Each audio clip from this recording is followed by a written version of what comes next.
What if I told you that the single greatest advantage in the history of commercial aviation was quietly turning into a trap, not a minor weakness, an existential threat hiding inside the exact thing that built an empire? One airline used a single point on the map to fly to more countries than any carrier on Earth, but that same point sits surrounded by the most dangerous airspace on the planet. We know how they conquered the world. What nobody can fully explain is how they get out. Turkish Airlines is not like nearly any other carrier on the planet. They currently fly to more countries than any other airline in the world, serving over 120 nations. Think about that. Not the biggest fleet, not the most passengers, the most countries. And the foundation of that dominance isn't really their aircraft, it's geography. Istanbul sits at the absolute center of the global aviation map, bridging Europe, Asia, Africa, and the Middle East. For decades, this exact coordinate was considered the single greatest commercial advantage in modern aviation. It let Turkish quietly build a mega hub that rivals and in many ways outperforms the Gulf carriers. But the map is shifting beneath their feet, and the superpower that built them is becoming the thing that could bury them. To understand the trap, you first have to understand the math behind the advantage. The entire Turkish Airlines business model relies on a specific radius. Within roughly 3,500 kilometers of Istanbul, a flight of 3 to 4 hours, you can reach dozens of different countries. That circle covers all of Europe, the Middle East, North Africa, and the former Soviet states. And inside that circle, Turkish does something its rivals simply cannot. Emirates and Qatar Airways have to use enormous, expensive wide-body jets like the A380 and the Boeing 777 just to reach most European or African cities, because Dubai and Doha are farther from those markets. But Turkish can reach dozens of international capitals using small, cheap, efficient narrowbodies like the Boeing 737 and the Airbus A321. They call it the narrow-body feeder effect. Therefore, Turkish scoops up tens of thousands of passengers from secondary cities the Gulf carriers can't touch profitably, funnels them into the massive, newly built Istanbul airport, designed to eventually handle up to around 200 million passengers a year at full build-out, and loads them onto wide-body jets bound for the Americas or deep into Asia. Under normal conditions, this creates operating economics nobody can beat. But that phrase, under normal conditions, is doing a tremendous amount of work, because the very same geography hides a flaw so severe it can freeze the entire network in a single afternoon. Here's the part nobody put on the investor slides. Being close to everything also means being uncomfortably close to the worst things. Look at the airspace surrounding Turkey right now. To the north, the skies over Ukraine are completely closed, and Russian airspace has become a geopolitical minefield for global aviation. To the south and east, the Middle East is a fragmented patchwork of volatile airspace over Syria, Iraq, Iran, Lebanon, and Israel. These aren't distant problems. They are sitting directly on the flight paths Turkish needs to reach the east. So when a regional conflict escalates, when missiles fly, or a nation slams its airspace shut with zero warning, entire blocks of the sky simply vanish from the map. And here is where it gets worse. The crossroads of the world suddenly becomes boxed in by invisible walls. A flight from Istanbul heading east to Singapore or south to Dubai can no longer fly a straight line. Therefore, the aircraft are forced into massive zigzagging detours, threading narrow corridors over Egypt, down the Red Sea, or strictly through Saudi airspace. The flight math that made Turkish unbeatable collapses. And remember those cheap little narrowbodies, the secret weapon of the whole operation? A Boeing 737 does not carry enough fuel to fly a 3-hour route that has suddenly become 5.5 hours. The asset that built the empire cannot physically make the trip. So the advantage doesn't just shrink, it inverts, and it triggers a chain reaction inside Istanbul airport that most passengers never see coming. When the airspace closes, the magic becomes a curse, and the mechanism that delivers it is something called the connection bank. Turkish doesn't run flights randomly. Thousands of passengers land within a tightly synchronized 90-minute window, then take off again in a successive 90-minute window, all engineered to connect seamlessly. It is a machine built on precision timing. But when eastern and southern flights take 2 hours longer just to dodge closed airspace, the banks shatter. Passengers miss connections by minutes. Hundreds of aircraft stack up on the tarmac, crews time out, and the airline starts bleeding cash in real time, absorbing thousands of stranded passengers, hotel rebookings, and soaring fuel burns. This is the brutal brutal cost of betting everything on a single hub. Airlines in the United States never face this. Delta can shift traffic between Atlanta, Detroit, or Seattle when storms hit one hub. Turkish has no second table to move its chips to. Every single chip is on Istanbul. If the airspace 500 miles east becomes a no-fly zone, the entire global network chokes at once. So we've answered the surface question. The greatest strength became the trap, because the perfect location is also the most dangerous one. But if you think this is just one airline's problem, you've missed the much larger story unfolding underneath. Because this exact flaw is wired into the DNA of an entire era of aviation. Here's what almost nobody outside the industry understands. Turkish Airlines didn't invent this vulnerability. They inherited it from a strategy the whole world copied. The superconnector model, the idea of funneling all of humanity through one central dot, was the defining bet of modern aviation. Emirates built Dubai on it, Qatar Airways built Doha on it, Etihad built Abu Dhabi on it, and every single one of them carries the identical structural flaw. If the airspace over the Persian Gulf or the broader Middle East shuts down, their entire global flow physically stops. There is no plan B. There is no backup hub. The whole point was to have only one. For 20 years, this was celebrated as the ultimate strategic moat. Analysts wrote glowing reports about the genius of geographic centrality. Governments poured billions into airports the size of small cities. The bigger the hub, the safer the bet, or so everyone believed. But the assumption underneath all of it was that the world would stay peaceful, that the corridors would stay open, that geography was a permanent gift rather than a temporary loan. And that assumption is now collapsing in front of us, because the same flashpoints threatening Istanbul, the wars, the missile barrages, the sudden closures threaten Dubai and Doha just as severely. These hubs are not far from the danger, they are inside it. The Gulf carriers spent decades convincing the world that scale equals security. Therefore, the real question isn't whether Turkish Airlines can survive a closed sky, it's whether the entire mega hub era was built on a fault line nobody wanted to name, and the technology that exposes this fault line is already rolling off the assembly line. Here's where the entire model starts to crack wide open. For decades, the superconnectors had a genuine technological moat. To fly long distances, you needed enormous wide-body jets, and those jets only made economic sense if you filled them by funneling passengers through a giant hub.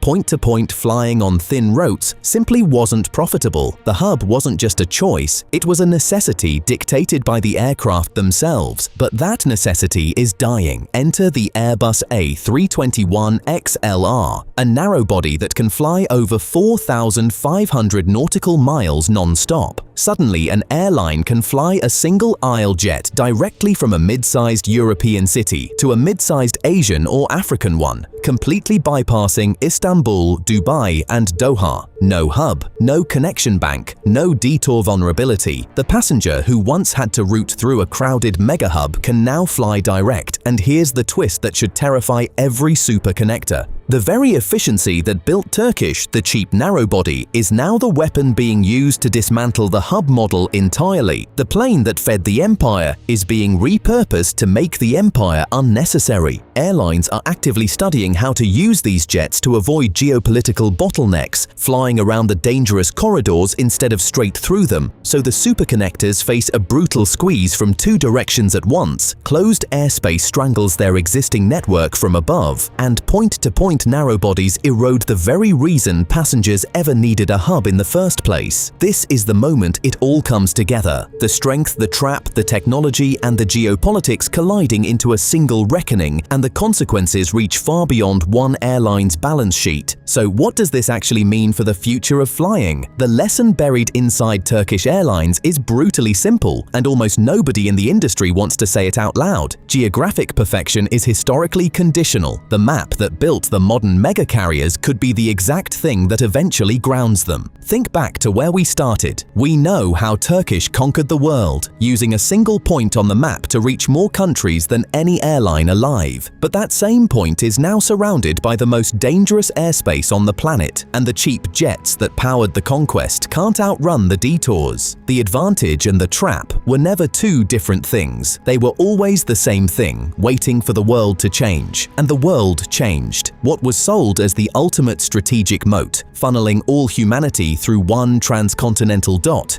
is now recognized as a massive operational gamble dependent entirely on global peace. Emirates, Qatar, Etihad, Turkish, all of them placed an enormous wager that the corridors would stay open forever. That bet is now being tested in real time, in closed Ukrainian skies and missile-strewn Middle Eastern nights. And here's the final uncomfortable detail. The industry's escape route, those long-range narrow bodies flying point to point, doesn't save the mega hubs. It replaces them. The solution to the trap is the destruction of the model that created it, which leaves one question hanging that even the airlines can't answer. If the corridors stay closed and point-to-point flying keeps growing, what happens to a 200 million passenger airport built for a world that may no longer exist? Does Istanbul become the greatest aviation hub ever built, or the most expensive monument to a strategy that geography quietly killed? The era of the giant single hub connector was built on an assumption that the sky would always stay open. That assumption is now the most dangerous bet in aviation. Whether Turkish Airlines and its Gulf rivals adapt or get grounded by the very map that made them depends on conflicts none of them can control.